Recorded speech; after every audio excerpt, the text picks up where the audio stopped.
1 Tessalonicenses capítulo 1, versículo de número 2, está escrito assim: sempre damos graças a Deus por vós todos, fazendo menção de vós em nossas orações. Imagina qual é o principal assunto dessas duas cartas, 1 Tessalonicenses, 2 Tessalonicenses: a volta de Cristo. Olha aí, no ano 50 depois de Cristo, ou seja, 50 anos depois de Cristo, se nós formos calcular de lá para cá, tem aí talvez uns 1980 anos, mais ou menos.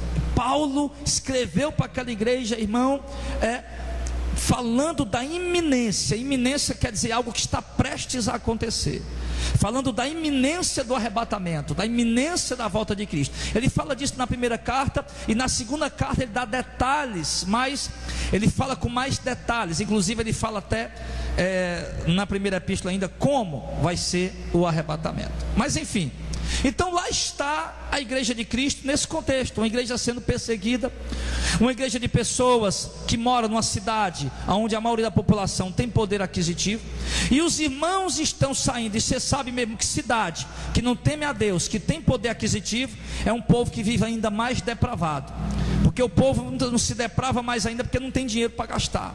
O povo não se desmantela mesmo totalmente, porque o dinheiro é pouco, é apertado. Então os irmãos, ao se converterem e começaram a sair de dentro daquele contexto de corrupção daquela cidade, de dentro da depravação, e começaram a viver uma vida santa, uma vida separada, uma vida distinta, uma vida de luz, uma vida de paz, uma vida de santificação e santidade. E e as pessoas que habitavam ali, que eram pessoas também religiosas, porém religiões pagãs, que quando se fala de religião pagã, são religiões que não conhecem o Deus único, são religiões que adoram várias entidades e vários deuses. Inclusive nós podemos dizer que a igreja católica é uma religião pagã, podemos dizer que as igrejas evangélicas da atualidade, a maioria, são igrejas pagãs, porque não adoram apenas o único Deus, não adoram apenas Jesus, e não creem apenas no Evangelho. O Evangelho, Jesus e Deus, não é mais suficiente nem para a igreja católica, nem para a igreja evangélica, porque primeiro a igreja católica criou a adoração aos santos, depois a igreja evangélica criou a adoração às campanhas, às correntes, e a adoração aos amuletos, enfim, as coisas consagradas. Então são religiões pagãs, infelizmente isso é uma realidade. Então lá está, meu irmão, o povo dessas religiões pagãs, que não estão aceitando, não estão concordando com a forma de vida que agora aqueles irmãos estão vivendo. Não estão concordando, não estão aceitando com a prática religiosa que agora aqueles irmãos estão praticando, porque agora a pregação daqueles irmãos que são cristãos, que são homens de Deus, mulher de Deus, a pregação deles e a palavra deles contraria aquilo que a sociedade está vivendo. Então isso, meu irmão, desencadeia a perseguição. A sociedade começa a perseguir a igreja. As pessoas depravadas, das orgias, das bebedeiras, das farras, começam a perseguir a igreja, porque aquele povo, no entendimento deles, estão se achando melhor do que eles. E a própria religião, outras pessoas que não eram tão depravadas, que não se prostituíam, que não viviam se embriagando, não viviam traindo suas esposas, mas eram de religiões pagãs, que não adoravam apenas a Deus e não conheciam Jesus como único Salvador, também começam a perseguir a igreja de Cristo lá em Tessalônica. Por quê? Porque a pregação deles vai contra a crença daquelas pessoas, e você sabe que nem todo mundo está disposto a abrir o coração para seguir o Evangelho. Infelizmente a maioria das pessoas estão firmadas em heresias, e elas nasceram em heresias, estão permanecendo em heresias e vão morrer em heresias, e não estão dispostas em nada a abrir mão da doutrina, da religião e da heresia a qual eles estão vivendo. Então a igreja, meu irmão, está vivendo ali em grande aperto, em grandes tribulações, em grande adversidade. E Paulo escreve para aquela igreja, meu irmão, e eu acho tremendo, espetacular, extraordinário essa carta de Tessalonicenses, inclusive esse capítulo 1, porque, meu irmão, embora o contexto lá onde eles viviam era de perseguição, de lutas, de combates, adversidade, mas não era perseguição dentro do trabalho, não, porque o cara queria tomar o lugar deles. Não, meu irmão, era perseguição por causa da fé, por causa da crença, daquilo que aquelas pessoas acreditavam, num Deus que deu a vida do seu filho para morrer, para salvar os pecadores, e num Jesus que muito em breve estaria vindo dos céus para resgatar a sua igreja aqui da terra. Então eles começam a ser perseguidos por causa da fé, eles começam a ser perseguidos por causa do evangelho que eles estão vivendo, começam a ser perseguidos por causa do Deus que eles estão crendo. E ali, meu irmão, no meio dessa perseguição, de grandes apertos e perseguições tumultuosas, ao ponto de multidões irem às praças e por querer matar aqueles homens, e querer apedrejar aqueles homens, e querer massacrar aqueles homens, perseguições violentas. Contudo, meu irmão, olha como essa igreja pode ser para nós hoje, já nesse primeiro dia do ano. Já essa igreja pode se tornar para nós uma igreja modelo, uma igreja de modelo padrão. Você já entendeu como é que aquela igreja vivia? Em grande perseguição, grandes lutas e adversidade. Os irmãos que viviam nos bares, nas orgias, nas bebedeiras, nas farras, no meio de círculo de amizade, em religiões pagãs, agora saíram, estão se santificando e seguindo a Cristo e o Evangelho. O povo está ali chamando eles de volta, e estão até pressionando eles a voltar para a vida depravada que eles tinham antes. E o povo e aqueles irmãos, meus amados, Paulo escreve. Paulo não pôde voltar lá tão cedo, mandou Timóteo. Timóteo trouxe boas notícias, e quando Timóteo trouxe as boas notícias, Paulo escreve a primeira carta. E na primeira carta, já no comecinho, no versículo 2, olha o que é que Paulo fala dessa igreja modelo. E eu quero que você ouça, porque você é a igreja, eu sou a igreja, nós somos igreja. Eu quero que você ouça e aprenda essa noite com o Espírito Santo e com o modelo da igreja de Tessalonicenses, para que nós possamos ser como essa igreja de Tessalonicenses. Versículo 2 ele diz: sempre damos graças a Deus por vós, fazendo menção de vós em nossas orações. Olha o que Paulo está dizendo. Olha a igreja de Tessalonicenses, sempre nós estamos dando graças a Deus por vocês. Quando é que você dá graças a Deus por alguma coisa, irmão? Quando é coisa boa. Deus o livre, você pegar o seu filho usando droga, você vai dar graças a Deus? Não. Que Deus o livre, um irmão se desviou da igreja, está vivendo uma vida, um crente que está vivendo um pé no mundo, um pé na igreja, você vai dar graças a Deus por isso? Não. Você vai ficar com pena do irmão, com dó do irmão, com misericórdia do irmão. Quando Paulo diz que está dando graças a Deus, claro, a Bíblia ensina que nós temos que dar graças a Deus por tudo. Mas quando Paulo diz que está dando graças a Deus pela igreja de Tessalonicenses, Paulo está falando, meu irmão, pelo modelo exemplar de igreja santa e fiel que aquela igreja se tornou. Eu espero, meu irmão, que a partir de hoje, sim, nós possamos dar graças a Deus pela vida uns dos outros. Que a partir de hoje, meu irmão, os apóstolos de Cristo estivessem vivos aqui e olhando para a sua vida, ele possa começar a dar graças a Deus pela sua vida. Que a partir de hoje Deus possa olhar do céu e dar graças, ficar feliz por causa da sua vida, por causa da sua conduta. E Paulo diz que fazia menção daquela igreja em todas as suas orações. Lembrando de que no verso 3? Lembrando-nos sem cessar. Olha aí, Paulo está dizendo, irmãos, eu lembro sem cessar, eu não paro de pensar um momento. É isso que Paulo diz. Em que, Paulo? Da obra da vossa fé, do trabalho, do amor e da paciência e da esperança em nosso Senhor Jesus Cristo, diante de nosso Deus e nosso Pai. Olha o que Paulo está dizendo. Paulo diz, eu não paro de me lembrar de vocês nenhum momento. Por quê? Paulo deu a vida para abrir aquela igreja. Se você for olhar nas cartas de Paulo, ele está sempre dizendo, escrevendo para algumas igrejas, dizendo, eu temo que eu tenha trabalhado em vão para com vocês. Eu temo que os perigos que eu passei para abrir essa igreja tenha sido em vão e que vocês se desviem. Mas aqui Paulo está falando diferente.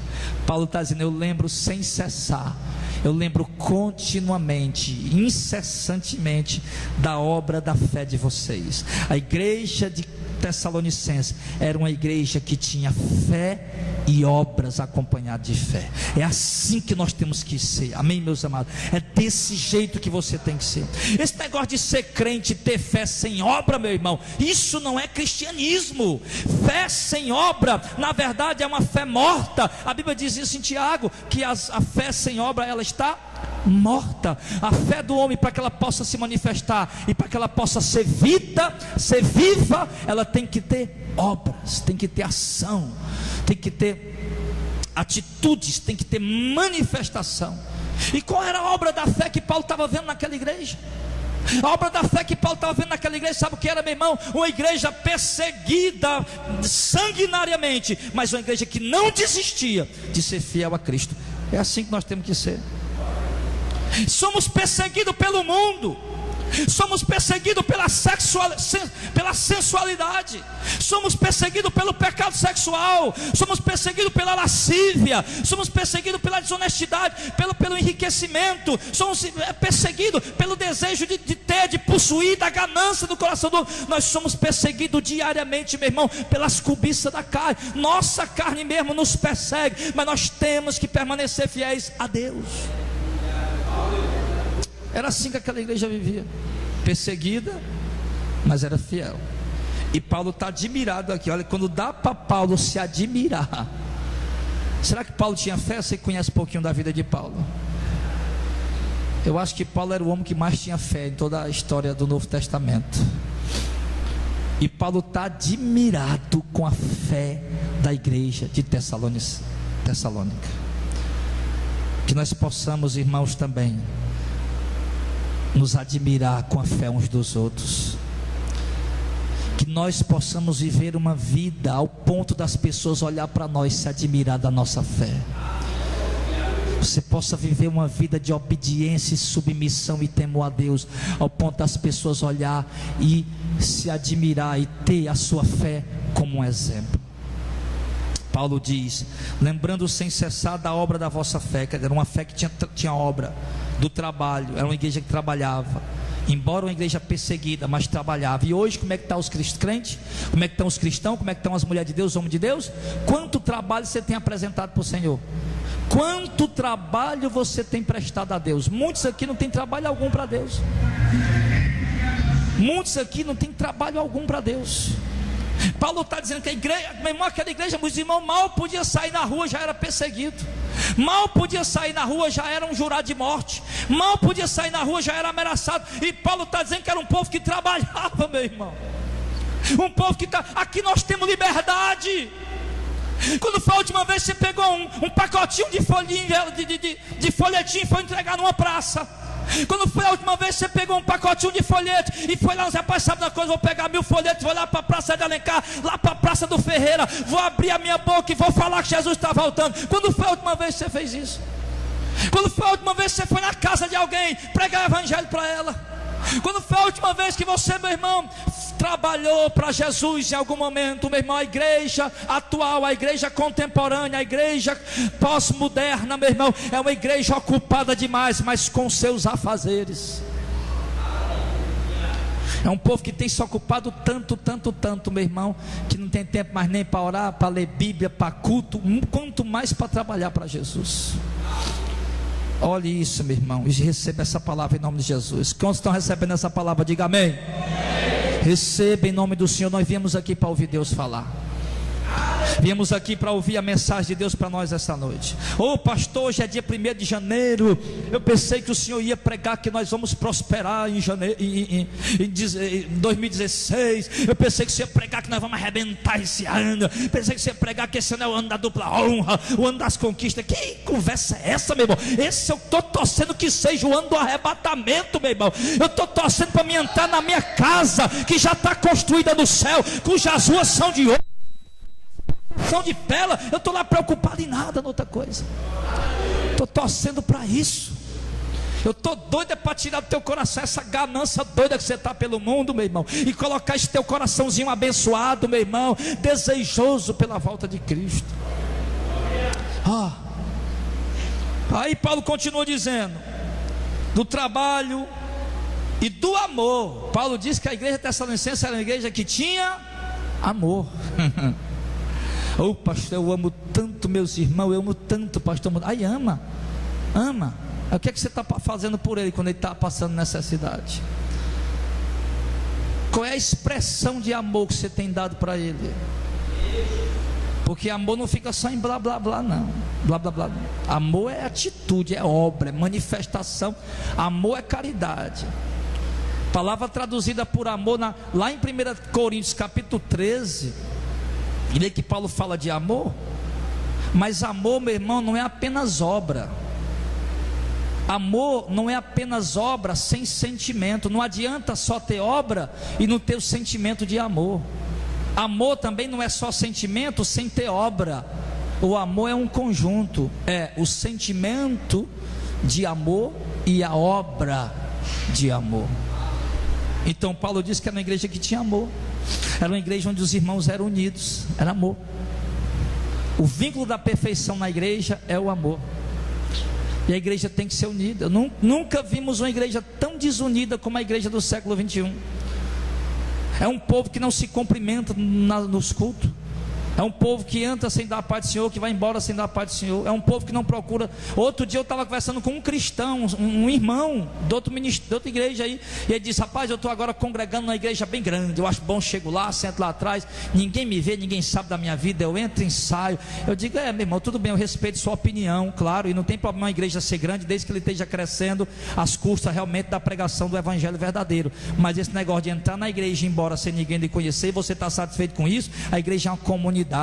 A igreja é uma família, a igreja é para ter fraternidade. Nós não podemos nos acostumar com essa frieza de amor em nosso coração, amém, meus irmãos? Jesus disse que todo mundo fala de um avivamento que vai vir da volta de Cristo. Eu não vi a Bíblia falar de avivamento. Eu vejo em Mateus 24, verso 14, se eu não me engano, Jesus falando que ia haver um esfriamento. Jesus disse: por se multiplicar a iniquidade, o amor de muitos se esfriará, mas aquele que perseverar até o fim a ser salvo. Jesus disse que no final dos tempos, perto do arrebatamento, ia haver um grande esfriamento dentro da igreja, meu irmão, mas aquele que perseverasse no amor e no evangelho, esse ia ser salvo. Você já consegue ver esse amor esfriar? Por exemplo, por que o amor esfriou, pastor? Se eu vejo as igrejas lotadas, o amor esfriou porque para lotar uma igreja você tem que dar forró para o povo. O amor esfriou porque para lotar uma igreja você tem que dar campanha para o povo. O amor esfriou porque para você lotar a igreja, você tem que prometer cura, milagre, bênção, conquista, prosperidade e riqueza.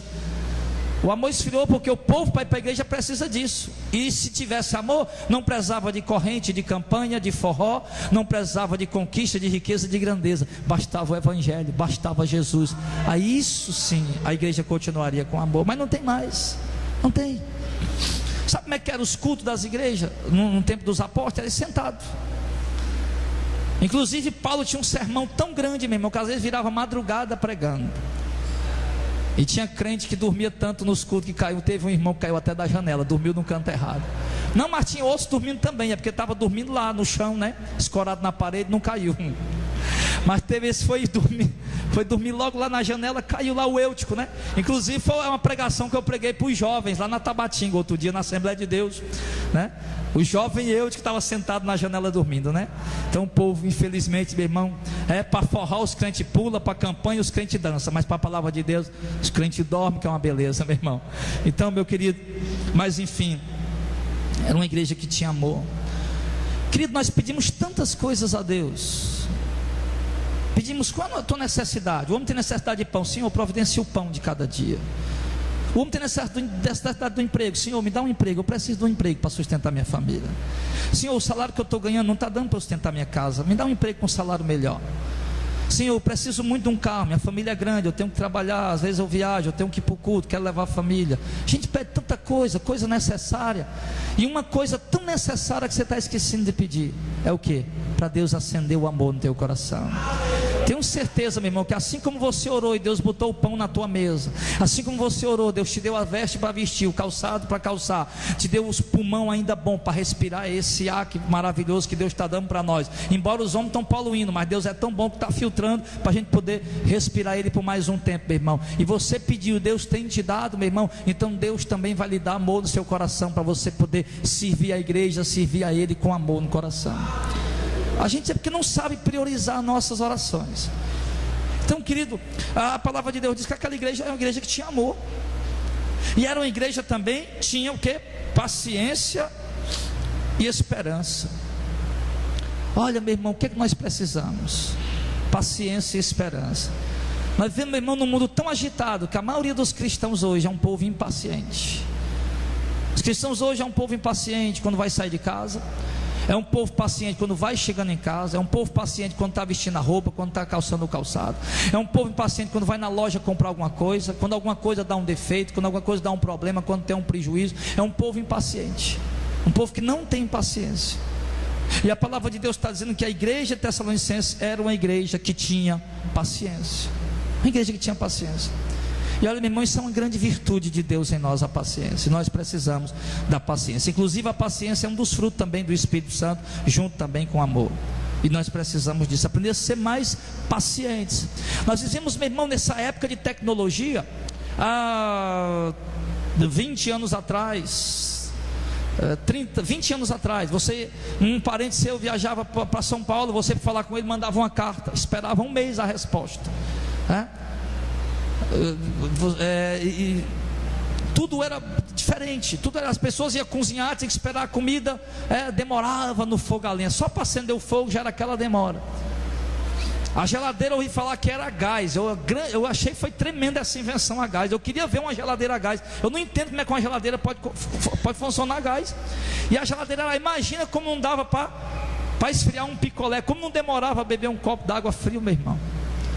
E hoje que as coisas estão modernas, você vai lá na internet, tem um parente, o cara saiu daqui agora para ir para o Japão, naquele tempo não tinha avião, o cara tinha que ir de navio, passava meses dentro do mar, né?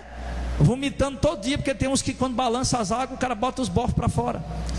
Aí passava meses dentro do mar. Hoje não, o cara pega um avião aqui com 12 horas, sei lá, 24 horas, não sei, ele está lá no Japão.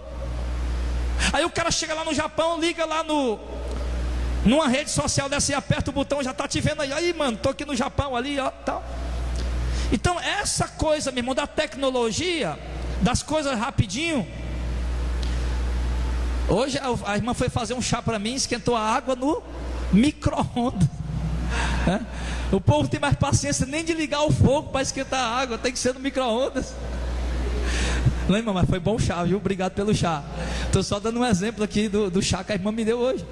Então, sabe, irmão, é assim, é desse jeito. Então isso aí, meu irmão, entrou dentro de nós, nos tornou pessoas ansiosas. Não, porque no micro-ondas é rápido, então isso aqui também tem que se resolver rápido. E isso entra no subconsciente da gente. A gente nem percebe porque que a gente não, né? Está repreendido, isso é minha época e já passou, em nome de Jesus. Muitas pessoas nem percebem porque que são agitados, ansiosos, não sabem esperar por nada. É exatamente a tecnologia que está entrando no seu subconsciente, e ela está fazendo, tudo é normal na sua vida agora ser rápido. E agora você vai orar a Deus. Hoje ninguém espera mais, não faz mais uma semana de oração, não faz mais um mês de oração, não faz mais 6 meses de oração, um ano de oração. Não, hoje tem que ser um milagre, tem que ser urgente. Aí se o camarada orar uma semana, não conseguir, ele já vai na igreja pegar um lenço ungido, ele já vai na igreja pegar uma garrafa ungida, uma rosa ungida. Não, esse negócio tem que sair logo. O primeiro pastor que ele vê falando de milagre urgente, ele corre para lá, atrás da bênção, para poder ver se recebe logo.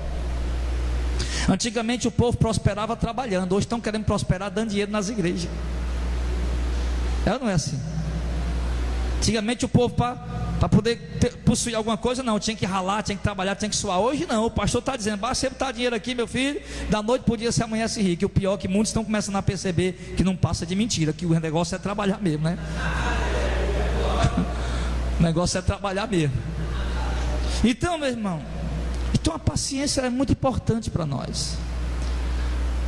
Essa jogada, meu irmão, de ansiedade, ela também faz parte do trabalhar do diabo, do inimigo. Porque se você não tem paciência nem de esperar, por exemplo, os jovens que são solteiros, não tem paciência nem de esperar a mulher certa de Deus para a sua vida, não tem paciência de esperar nem um homem de Deus certo para a sua vida, não tem paciência nem de esperar qualquer outra coisa simples, muito menos você vai ter paciência de esperar a vinda de Jesus. E olhe que isso é um trabalhar do inimigo, para que as pessoas vivam ansiosas e não esperem mais a vinda de Cristo. E Paulo falava lá maravilhado da paciência e da esperança que aquela igreja tinha. Amém, irmãos? Então seja mais tranquilo. Qualquer coisa, compra maracujina, toma um maracujazinho, sossega teu coração, fica calmo, fica tranquilo. Eu nunca vi ninguém apressado chegar a lugar nenhum. Tem um ditado que diz: quer chegar mais cedo, né? Quer chegar rápido, então sai mais cedo. Sai mais cedo. Outra vez vai para o interior, 200 quilômetros daqui para o interior, onde eu vou. O cara passa na minha frente com 140. Eu vou com 90 ali. Louvando eu vou ao céu de luz. Quando der fé, eu chego lá, tá com 5, 10 minutos que o cara encostou num posto lá não sei onde. Aí eu chego lá, encosto perto dele, 10 minutos. Aquela pressa desesperadora deu a ele na frente 10 minutos. Então a questão não é ser rápido, não é ser apressado. A questão é andar no tempo certo, no tempo de Deus e com paciência, sabendo que Deus trabalha em nosso favor. Amém? Deus trabalha em nosso favor. Está ansioso com muita coisa? Marta, está ansiosa com muita coisa? Tem calma, tem calma. Se Deus tem que fazer alguma coisa na sua vida, Ele vai fazer no tempo dele. O seu vexame, a sua pressa não vai adiantar o tempo de Deus. Tem gente que acha que fica ansioso. Não, eu tenho que conseguir. Isso vai adiantar o tempo de Deus? Não vai. Deus vai fazendo. Se Deus tem que fazer uma coisa na tua vida daqui a 10 anos, Ele vai fazer daqui a 10 anos. Você pode morrer daqui para lá, desesperado, ansioso, que Ele não faz. Então você tem que aprender a esperar. Verso de número 4. Sabendo, amados irmãos, que a vossa eleição é de Deus, porque o nosso evangelho não foi a vós somente em palavras, mas também em poder e no Espírito Santo, e muita certeza, como bem sabeis quais fomos entre vós, por amor de vós. Paulo fala aqui agora da salvação daqueles irmãos, que foi confirmada através das manifestações de Deus entre aquela igreja. Porque Deus, irmão, Ele se manifesta para os seus servos que creem nele. Deus também é um Deus de milagres. Deus também é um Deus de curas. Deus também é um Deus de maravilhas. Não é só os falsos profetas, como a Bíblia diz em Mateus 24, que operam milagres. A Bíblia diz que falsos profetas operam grandes milagres. Em Apocalipse capítulo 13, a Bíblia diz que eles vão fazer tremendos milagres a partir do verso 11. Mas não é apenas falso profeta. A igreja de Cristo, se orar também, vê milagre acontecer. Se você dedicar-se à oração e buscar Deus em oração, você pode ver também Deus operar milagres na sua vida. E continua, verso 6: E vós fostes feitos nossos imitadores e do Senhor. Olha a igreja de Tessalônica. Era imitador de quem? Nós, de quem? Dos apóstolos e do próprio Jesus. Olha o modelo dessa igreja. Não, pastor, mas porque ela era fácil de ser igreja. Lá não tinha tentação, lá não tinha prostituição, lá não tinha sensualidade. Tinha tudo, meu irmão, que você possa imaginar, ainda mais alguma coisa. Todas as atrações do mundo hoje estavam lá também, tudo, do mesmo jeito. Claro, só as mulheres que se vestiam um pouquinho melhor, né? Que hoje já estão esquecendo de botar roupa, estão saindo só com a peça íntima na rua. Mas fora isso aí, então, Paulo diz: e vocês foram feitos nossos imitadores e do Senhor, recebendo a palavra em muita tribulação, com gozo do Espírito Santo. Preste atenção nisso.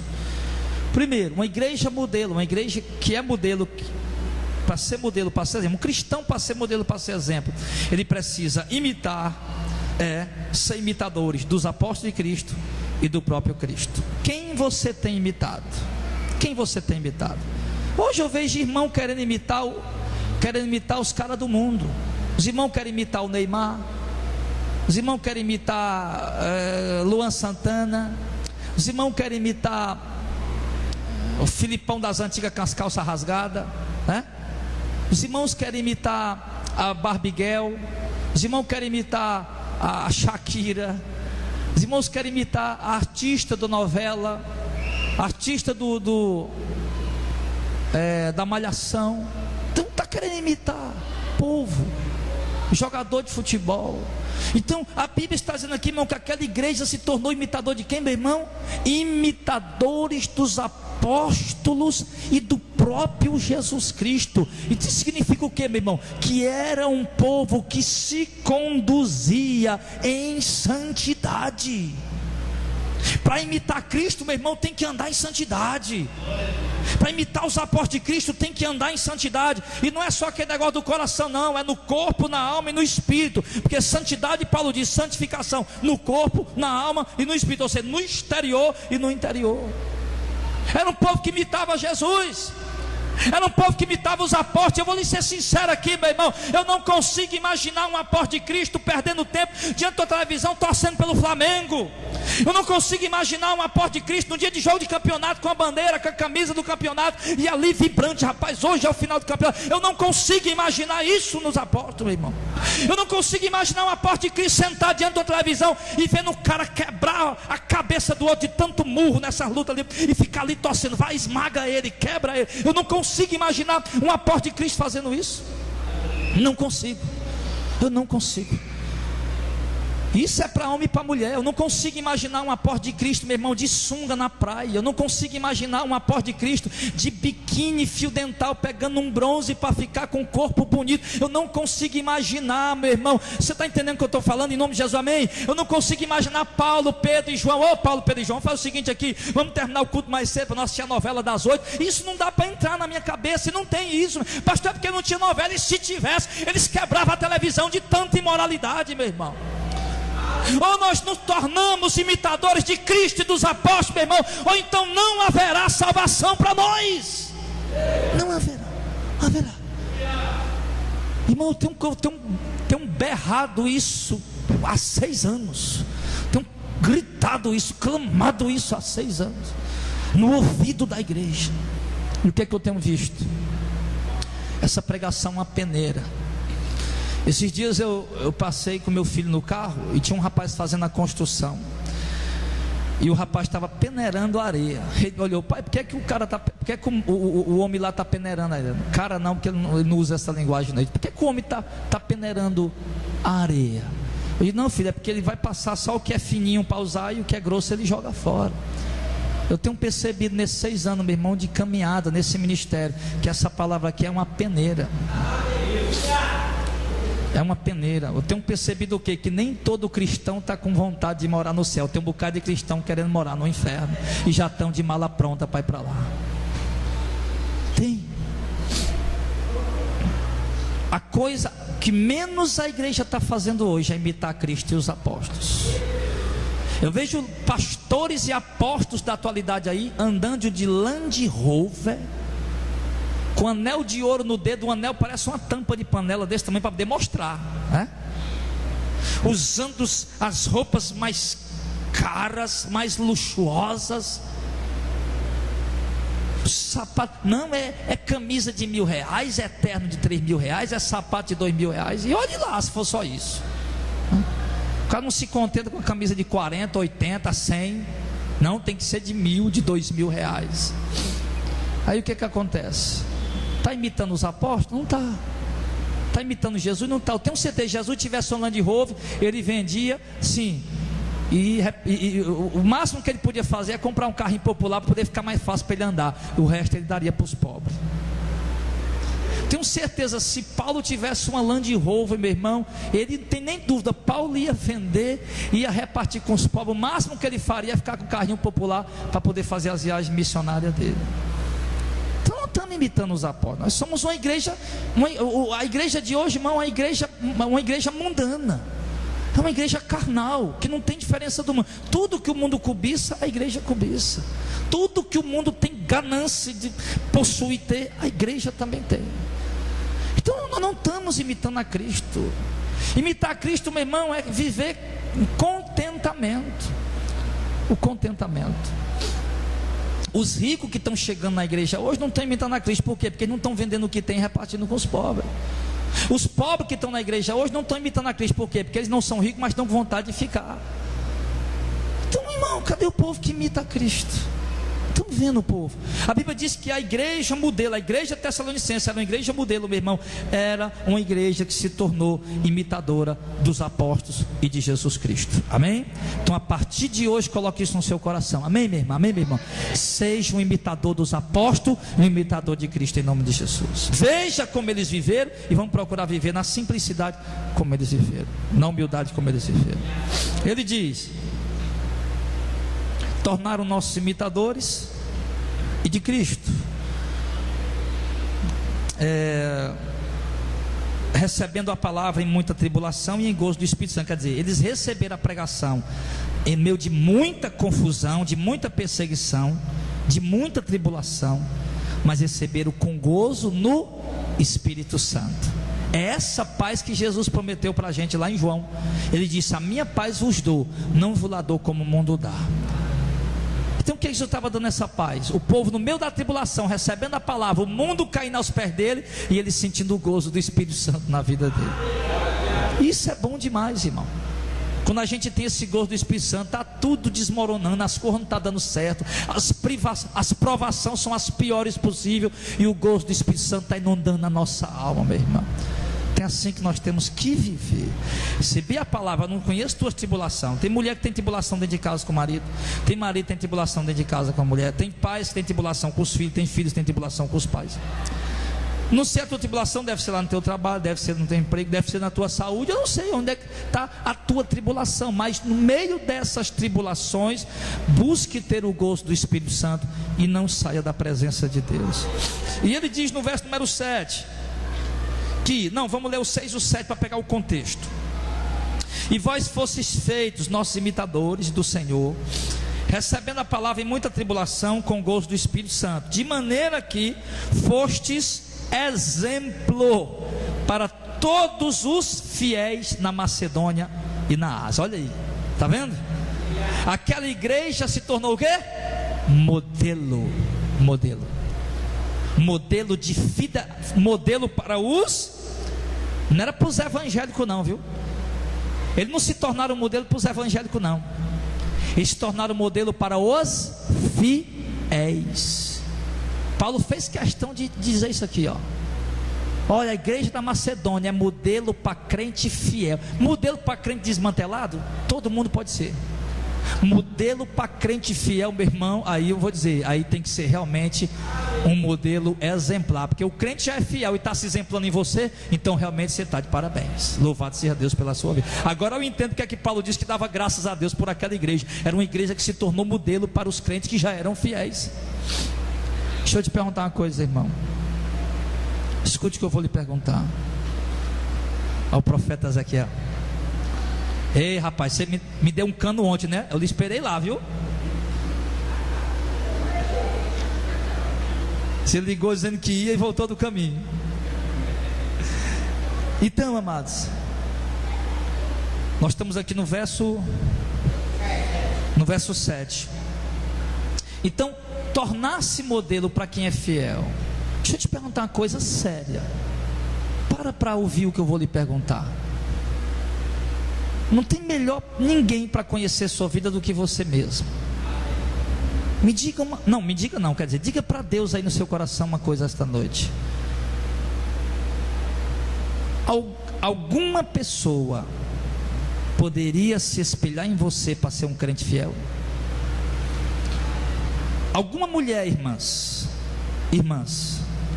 alguma mulher que está procurando ser uma mulher santa, uma mulher de Deus, ela poderia se espelhar em você, nas suas vestes, nas suas palavras, nas suas ações, nas suas atitudes?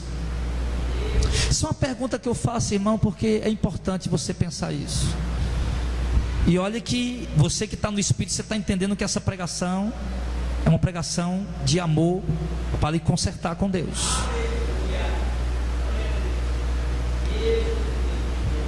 Uma mulher que esteja procurando ser santa dentro da sua casa, um exemplo para outras esposas, ela poderia se exemplar em você como uma mulher de Deus, esposa? Os seus filhos, as suas filhas podem se exemplar em você? Aos homens, os maridos, Será que tem algum irmão por aí querendo ser um homem santo de Deus, que ele poderia se exemplar em você? Você pode, não, pode olhar para mim, se exemplar em mim, que eu sei que eu estou procurando seguir o Evangelho. Eu sou imperfeito, mas eu estou procurando seguir o Evangelho e andar em santidade. Será que algum homem que está querendo ser homem de Deus pode ver em você um exemplo para ele imitar? Não, pastor. Se o irmão olhar para mim e me imitar, ele vai ser um homem mundano e carnal. Então começa a vigiar nas suas palavras, meu irmão. Você tem sido exemplo nas suas palavras? Você tem sido exemplo no seu comportamento? Nós não somos mais do mundo, nós não somos mais moleques, nós não somos mais pessoas do mundo, do mundão. Nós somos homens de Deus, mulheres de Deus, pessoas sérias, pessoas idôneas, pessoas íntegras. Será que na tua vida de compra e venda, será que alguém pode se exemplar em você, que é uma pessoa que compra e paga direito? Será que alguém pode se exemplar em você? Eu sei que muitos irmãos, pelo amor de Deus, irmão, eu sei que vários irmãos estão passando problema financeiro, atrasado no seu negócio, mas não foi por malandragem, porque isso, sempre eu friso isso aqui, pelo amor de Deus, vocês entendam isso. Tem irmão com conta atrasada, mas não foi por malandragem, foi realmente porque as coisas, né, se desmantelaram e, sei lá, apertou, enfim, aí é uma coisa, né, uma coisa. Mas, por exemplo, você que vende, algum irmão que é negociante, está chegando no Evangelho, pode imitar você nos negócios? Que você mente para vender? Você engana as pessoas para vender? Alguma pessoa, meu irmão, você tem sido exemplo, modelo em alguma coisa, em que as pessoas podem imitar você? Em que você é um exemplo para as pessoas? Em que? Será que nós temos sido exemplo, pelo menos em nossa casa, para os nossos filhos? Não sei. Mas eu lhe digo uma coisa: a igreja dos Tessalonicenses era uma igreja modelo. Era uma igreja modelo para crente que já era fiel. Tinha crente que já era fiel, mas quando olhava para aquele crente dizia: rapaz, agora eu vou ser mais fiel ainda, porque aquele ali é um homem de Deus. Meu irmão, viva de uma maneira que você seja luz, viva de uma maneira que você seja sal, viva de uma maneira que você desperte sede nas pessoas, fome de Deus nas pessoas. Eu quero servir a Deus como aquela pessoa, eu quero ser de Deus como aquela pessoa, eu quero ser um trabalhador na seara de Deus como aquela pessoa. Seja de Deus ao ponto de você ser exemplo no seu trabalho, em qualquer lugar, dentro de casa principalmente. Ser um crente bonzinho dentro da igreja, até o diabo é. Tenho certeza, se o Satanás estivesse assistindo o culto aqui, era o primeiro que estava dando glória a Deus, aleluia. Não que seja errado, porque eu gosto de dar glória a Deus, aleluia, e gosto quando a igreja dá também. Mas ser crente na igreja certinho, meu irmão, lá na frente dos irmãos, para tua mulher, ela tem visto você como modelo de um homem de Deus?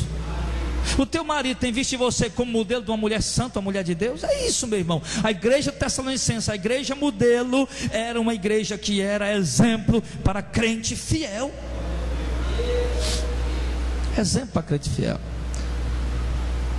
Sabe quando é que nós vamos resgatar os crentes que estão na apostasia? Quando nós parar de pregar e começar a viver o Evangelho. Sabe quando é que o Brasil vai ser impactado com o Evangelho? Hoje eu vejo, meu Deus, é tanto milagre na televisão e esse Brasil não muda.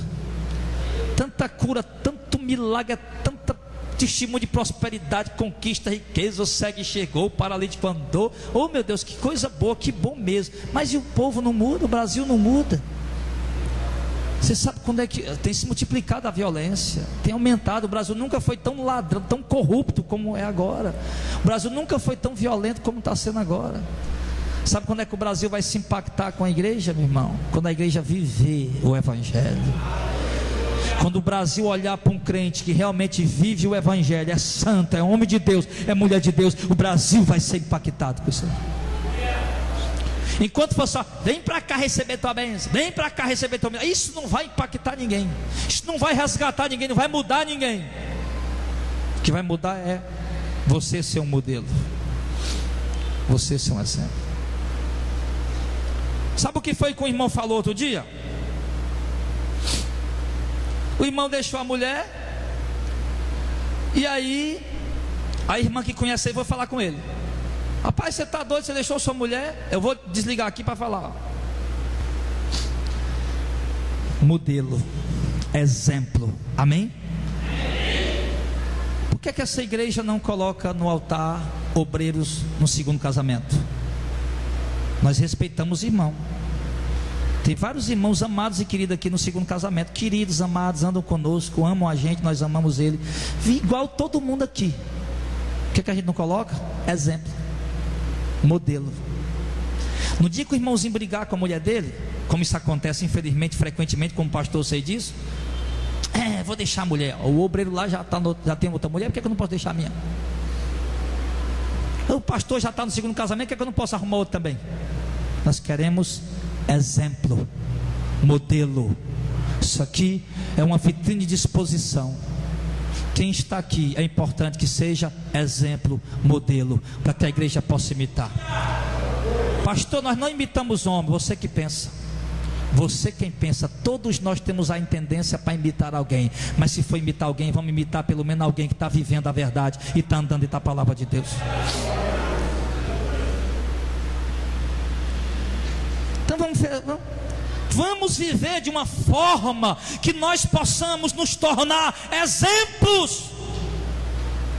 Irmãos, deixa eu falar isso aqui. Aí, irmão, você está ouvindo aí na internet, em casa, no CD, você está ouvindo no rádio. Minha irmã, pelo amor de Deus, você não está sendo um exemplo na sua caminhada. Essas irmãs andando com shortinho curto, você está sendo exemplo de quê, minha irmã, pelo amor de Deus? De quê? Você está sendo um exemplo de quê? Com essa sainha de fora, esse decote com o céu de fora, você não está sendo exemplo de Cristo nem dos apóstolos. Meu Deus do céu, essas coisas, irmão, que Deus manda falar, eu tenho que falar. Não posso, eu vou engolir isso e voltar para casa, irmão. Eu só vou engolir, se voltar para casa, eu adoeço. Meu Deus, me perdoa porque eu engoli.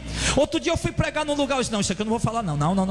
E Deus manda, não vou falar, não falei. Cheguei em casa, adoeci que eu diga angustiado. Meu Deus, como é que pode? Me perdoa, meu Deus, nunca mais eu vou lá. Não tive mais nem oportunidade de ir lá de novo para falar. Mas eu voltei, em nome de Jesus. Não volta, Deus mandou entrega, é exemplo. Você vê hoje nos ensaios do Ministério de Louvor, as irmãzinhas chegando de short com palmo. Meu irmão, pelo amor de Deus, o ensaio do Ministério de Louvor, as irmãs vão para o ensaio com shortinho para ensaiar. Exemplo, modelo. O cara passa na tua, vê você lá toda sensual, chega na igreja, você está lá, meu irmão, na igreja. Que exemplo você está dando, que modelo você está sendo para a glória de Deus. Pastor, você é radical. Eu não sou radical. O evangelho é radical, eu não. Exemplo. Você é exemplo. Seja exemplo na sua casa. Seja exemplo na sua casa. Seja exemplo para a sua família. Seja exemplo para os teus parentes. Seja exemplo para a tua vizinhança. Seja exemplo para os teus filhos. Seja exemplo, seja exemplo. Exemplo. Exemplo. Ele diz, verso de número 8: porque vos soou a palavra do Senhor. Aliás, porque por vós soou a palavra do Senhor, não somente na Macedônia e Acaia, mas também em todos os lugares. A vossa fé para com Deus se espalhou de tal maneira que já dela não temos necessidade de falar coisa alguma. Olha que coisa linda. Por enquanto Paulo tinha que falar, rapaz, o povo da Tessalônica, que igreja linda, que povo de fé. Agora Paulo diz, rapaz, a obra que vocês estão fazendo é tão tremenda, tão grande, que já se espalha o exemplo de vocês. Todo mundo está vendo o exemplo de vocês. Nós não precisamos mais nem falar coisa alguma. Quando a gente vai falar de vocês, não, eu já sei, é os macedônios, aliás, é os tessalonicenses. Pensa num povo santo, pensa num povo modelo, pensa num povo obediente, pensa num povo temente a Deus. Era modelo. Quando ele ia descrever, rapaz, imagina aí um camarada careca com os olhos verdes, né? Com a cabeça assim meia quadrada, parecido com um dado. É o pastor Jardel. Você descreve, você já sabe logo quem é.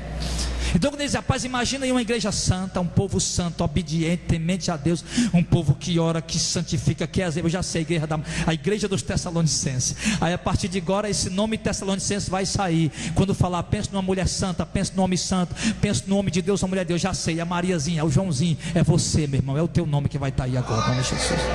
Agora isso vai precisar de quê, meu irmão? Vai precisar da tua ação. Nada disso aqui era eles, não, era a vida, se tornou a vida deles, se tornou o evangelho. Não foi uma igreja que se tornou moralista, foi uma igreja que vivia a palavra de Deus. E no que eles viviam a palavra de Deus, pronto, eles já se tornaram um exemplo em tudo. O que mais? Se espalhou de tal maneira que a tua integridade em Cristo, que a tua santidade em Cristo, que a tua vida em Cristo se espalhe de uma maneira tal que todos venham ter o conhecimento da tua santidade, da tua vida com Deus. Verso de número 9.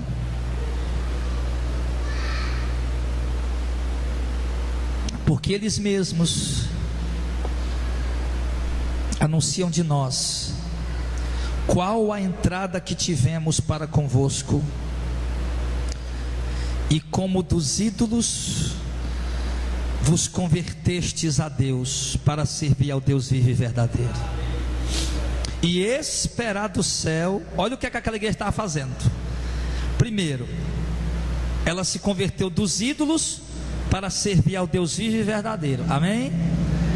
A igreja católica precisa se converter dos ídolos para servir ao Deus vivo e verdadeiro. A igreja católica precisa abandonar o culto a Maria, que não temos dúvida que Maria é santa, está no paraíso esperando a ressurreição para receber a coroa de glória dela, meu filho. Agora, que Maria pode interceder, pode ver alguma coisa, meu irmão, ela é um homem normal como qualquer outro, ela não pode ver nada. Se ela pudesse ver, então era ela Deus, e ela não é Deus. Então a igreja católica tem que abandonar o culto a Maria, ao São Francisco, ao Padre Cício, o Santo Expedito, a Santa Luzia, a Santa Marta, o Santo Antônio, São Pedro. Tem que abandonar a idolatria, esse santo, e se vir ao Deus vivo e verdadeiro. A igreja evangélica tem que abandonar as campanhas, tem que abandonar as correntes, tem que abandonar o lenço ungido, a fronha ungida, o martelo ungido, a marreta ungida, a melada ungida. A igreja evangélica tem que abandonar essas coisas mesmo, servir ao Deus vivo e verdadeiro. Isso. Tem gente achando, não, agora eu sou evangélico. E aí, evangélico? Evangélico? E o que tem que ser evangélico? Me diga aí, o que tem que ser evangélico? Evangélico? Eu não vejo na Bíblia dizendo que os evangélicos vão ser salvos. Você já viu isso aí? Não, eu nunca vi, irmão. Já leu o Novo Testamento todo? Leia para você ver. Eu li mais de 20 vezes já. Nunca vi. Tem gente que já leu mais do que eu. Ele nunca viu escrito: os evangélicos vão ser salvos. Não. A Bíblia diz que quem vai ser salvo são os obedientes, e os desobedientes vão arder no fogo do inferno. E nisso está evangélico, católico, espírita, macumbeiro, muçulmano, está um monte de gente. Evangélico, católico, espírita, não obedece, vai para o inferno. Então ele está dizendo aqui que nós precisamos nos converter dos ídolos para servir ao Deus vivo e verdadeiro. E grande parte da igreja hoje não está servindo ao Deus vivo e verdadeiro. Não está. Você viu que as pessoas eles não confiam mais em Deus para receber uma cura. Eles precisam de algum amuleto consagrado. Eles não confiam mais em Deus. E então precisa se converter ao Deus vivo e verdadeiro. Então, meu irmão, se você é um idólatra, você é um idólatra. Idolatria, meu irmão, avareza é idolatria. Sim, qualquer coisa que você é apegado, que te domina, virou um ídolo para você. Novela, esporte, tudo pode se tornar um ídolo. Tem pessoas que o ídolo mais atuante na vida das pessoas hoje se chama o WhatsApp e o Facebook. Não que seja errado você tem que ser para você se comunicar. Tem um parente longe, vai se comunicar. Eu não tenho, mas também, claro, não é errado você ter, para se comunicar com alguém, talvez para pregar o evangelho para alguém, fazer uma coisa de futuro. Se bem que esse tal de Facebook está acabando um monte de casamento. Isso aí tá. Mas virou um ídolo. Tem gente que amanhece o dia, Facebook, vai orar, bota o celular ali, de vez em quando o bicho assovia. Aí tá lá, o Facebook tá tocando. O WhatsApp tá mandando. O cara não ora sossegado. E toda hora ele tá orando, o bicho tá assoviando. Ele tem que parar. Opa, tá lá olhando. Até para responder na oração, meu irmão. Pelo amor de Deus. Isso é uma idolatria, meu irmão. Desliga esse telefone se você não quer que Deus quebre essa desgraça, meu irmão. Esse telefone tão bonitinho podia ser uma bênção na tua mão. Tá virando uma desgraça para você, rapaz. Não, meu telefonezinho pode ser uma benção. Vou tirar foto, vou gravar as pregações, vou filmar alguma coisa que eu ver por aí. Mas eu vou lá ficar viciado nesse negócio de Facebook, rapaz. Eu quero saber disso. Eu já falei um monte de vezes aqui. Os crentes hoje não andam mais no espírito de oração, não. Andam no espírito do Facebook. Andam no espírito desse outro aí que eu falei, do WhatsApp. Ele anda imaginando, ele bota uma besteirinha lá, uma figurinha para colar, ele fica lá imaginando quem vai curtir, quem vai comentar, né? Ao invés de estar na presença de Deus, andando na presença do Senhor. Então, amado, tira essa idolatria do teu coração, amém? Nenhum homem nessa terra, ele pode se tornar um ídolo para você. Nada nesse mundo pode se tornar um ídolo para você. A igreja de Jesus Cristo, ela tem apenas um ídolo, e esse ídolo é Deus, o Todo-Poderoso. Ele é o nosso ídolo, o nosso Senhor. Então abandona o ídolo e se converte a Deus, para servir ao Deus vivo e verdadeiro. Então você não precisa mais da fronha para dormir bem, a fronha dos sonhos. Você não precisa mais daquele tapetezinho ungido para abençoar quem entra, quem sai.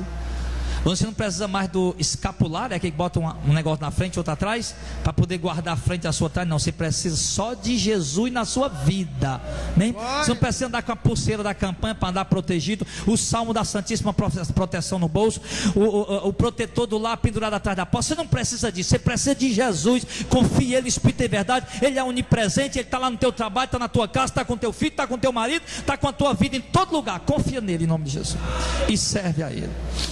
E para concluir, Paulo diz que aquela igreja, verso 10, está esperando do céu o seu filho, o Filho de Deus, a quem ressuscitou dos mortos, a saber, a Jesus que nos livra da ira futura. Oh, glória.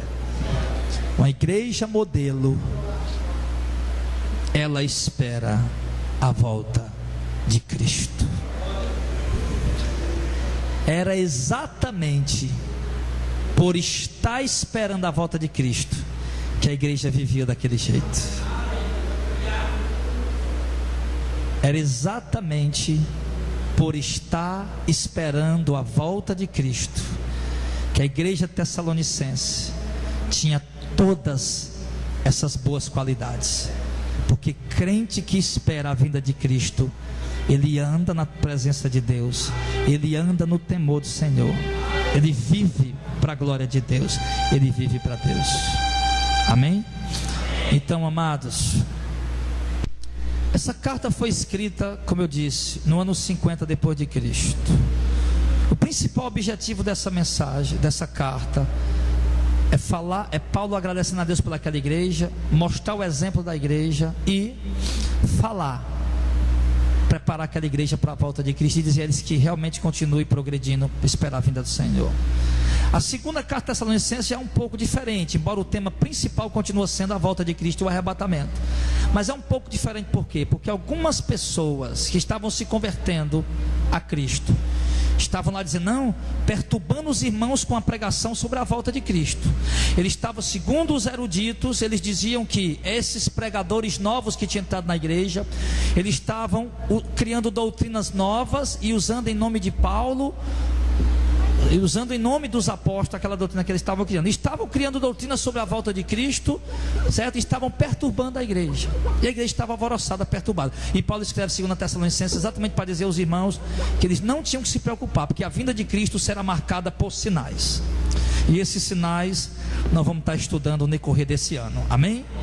Glória a Deus por isso. Então, queridos, seja uma igreja modelo. Você não vai sair daqui hoje, meu irmão, no reteté, banhando no azeite, mas você vai sair daqui hoje, meu irmão, com uma palavra para guardar e para viver. E o meu desejo é que o teu coração hoje, irmão, você abra os olhos e dizer, meu Deus, sabe, sempre que muda o ano as pessoas tiram um momento de reflexão. Ano velho, ano novo, vamos refletir. Ano passado eu fui assim, esse ano eu vou procurar ser mais assado. Então, meu irmão, nessas tuas reflexões aí, coloca no teu coração isso. Eu quero ser como a igreja dos Tessalonicenses. Eu quero ser modelo. Meu Deus, me perdoe, eu quero ser modelo. Agora eu vou te dizer, meu irmão, te enfrenta para brigar com leões. Ou te prepara para enfrentar leões. Te prepara para enfrentar cobras e escorpiões, porque o diabo não vai querer. A tua carne velha, meu irmão, ela vai gritar: eu quero. E você não vai ceder os desejos dela. Você vai seguir a vontade de Deus, em nome de Jesus, amém? E nós vamos nos tornar uma igreja modelo, amém? Vamos viver, não é para a glória, vamos viver uma vida para a glória do pastor Jadel, para a glória da placa Missão de Fé. Não, meu irmão, se for viver para isso, você vai para o inferno junto com todo mundo. Vamos viver uma vida para a glória de Deus e para o avanço do reino de Deus nessa cidade, amém? Porque quando o povo olhar, o povo que está aí cansado desse evangelho anátema que estão pregando, o povo que está aí cansado de tanta heresia, possa dizer: não, mas até que enfim eu encontrei uma igreja que está vivendo o evangelho, está pregando o evangelho, e possa querer se unir a nós, amém? Então vamos ser modelo e vamos esperar do céu o Filho de Deus, que em breve virá nas nuvens com poder e grande glória, e ao soar da última trombeta os céus se abrirão, a igreja será tirada daqui. Primeira coisa que vai ser trocada em nós para poder subir: as vestes e o corpo. O corpo tem que, o corruptível tem que se transformar do incorruptível, o que é mortal tem que se transformar do que é imortal. E nossas vestes não vão mais ser essas vestezinhas simples, vão ser vestes que brilham mais do que uma lâmpada dessa, mais do que o sol, vestes de santidade, porque a Bíblia diz que as vestes brancas são o ato de justiça dos santos. Então quer dizer o quê? Que as vestes brancas é um galardão para mim, que procurei viver em santidade. Procura ver em santidade, eu vou usar as vestes brancas em nome de Jesus. E nós vamos entrar no céu e vamos ver o nosso Senhor muito em breve. Como você está me vendo aqui, como eu estou vendo você, nós vamos ver o nosso Senhor e vamos ficar salvo com Ele por todo sempre. Vamos estar lá, meu irmão, na presença de Deus e olhando o que Ele vai fazer aqui na terra e vendo a terra ser consumida pela ira de Deus que está perto de ser derramado. Então que o temor de Deus caia sobre a tua vida e que você de fato seja um homem e uma mulher de Deus. Não receba essa palavra, meu irmão, em nome de Jesus. Deixa eu dizer para você uma coisa, por favor, nenhum de vocês se sintam em momento algum agredido, se sintam em momento algum, meu irmão, sei lá, não sei, talvez agredido. O pastor me agrediu com essa palavra. Não se sinta assim não, por favor. Você não sabe, irmão, o quanto, talvez é difícil para você ouvir o que eu prego, é mais difícil para mim pregar o que você ouve. Eu dizia outro dia, irmão, pregar, por exemplo, quando eu pregava que o dízimo, quem não dava o dízimo é ladrão, que eu pregava isso, quem não dava o dízimo é ladrão, né? Vai para o inferno, o devorador vai comer suas finanças. Eu pregava isso também. Aí eu dizia: rapaz, eu pregar isso aí, a igreja é pequena, aí eu tenho um irmão ali que não é dizimista, ele vai pensar que é para aí que eu estou pregando, aí fica difícil, irmão. Você está entendendo? Tem pregação que você vai pregar, que a igreja é pequena, tem pouca gente, aí pastor, vixe, o pastor falou isso por causa de mim, por causa de mim, por causa de mim. Não é, meu irmão, não é. Falei porque era aquilo que tinha que ser falado, e você ouviu porque era aquilo que você tinha que ouvir. Então coloca no teu coração e volta para casa dizendo: Senhor, obrigado, porque hoje eu levei umas palmadinhas, mas eu recebi tua palavra em nome de Jesus. Vamos ficar de pé.